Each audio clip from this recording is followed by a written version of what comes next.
Meg was an incredible student. We shared a double our sophomore year, and the thing that I remember most is her incredible work ethic and discipline. She would come back from a full day of classes, and whatever she was doing, she was involved in a lot of different things on campus, like student government, various things.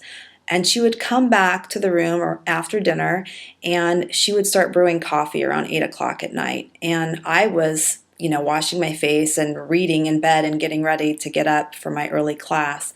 And she would literally sit quietly at her desk, drink a whole pot of coffee, and stay up till about 2 in the morning teaching, learning how to speak Russian and whatever else she was studying. She did that just about every night for the entire year.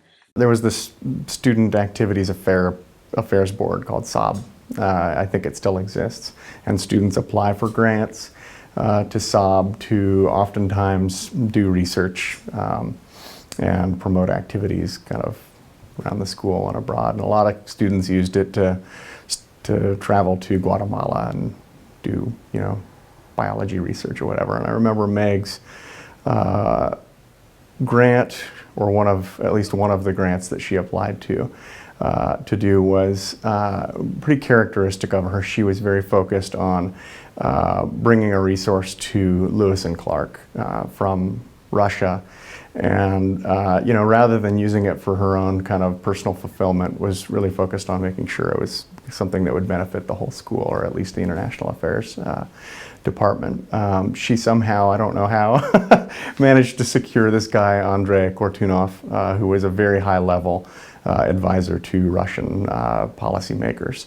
I don't know how she pulled it off. Nobody really did at the time, but she was just way beyond her years in terms of her connectivity to the world, and also in terms of the selfless kind of approach she took to the SOB grant. So most of my memories of Meg are from when we were in Khabarovsk. This was 1991, right before the fall of the Soviet Union. Not that we necessarily knew that, although it was a pretty rough time there at the time. But in spite of that being a difficult experience in many ways, it was a huge learning experience, and Meg was always wanting to experience as much as possible. I always remember her being one of the ones there was only a group of 9 students from Lewis and Clark, and she always was organizing something.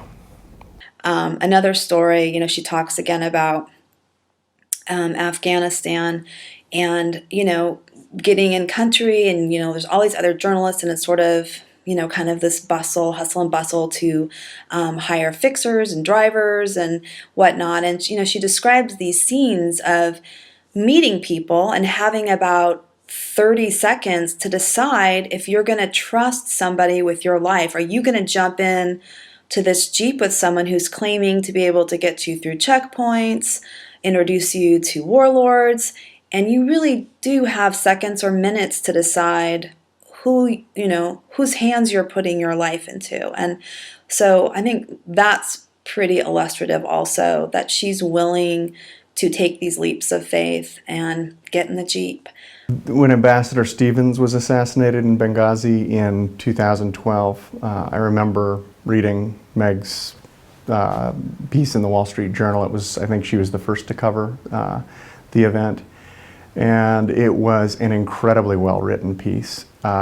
It was very quickly written and very well researched. Meg, I think, knew Ambassador Stevens for many years, knew his family, had a personal connection to the community, and understood what his connection to the community was. So there was a personal aspect to her article that nobody else in the world covered.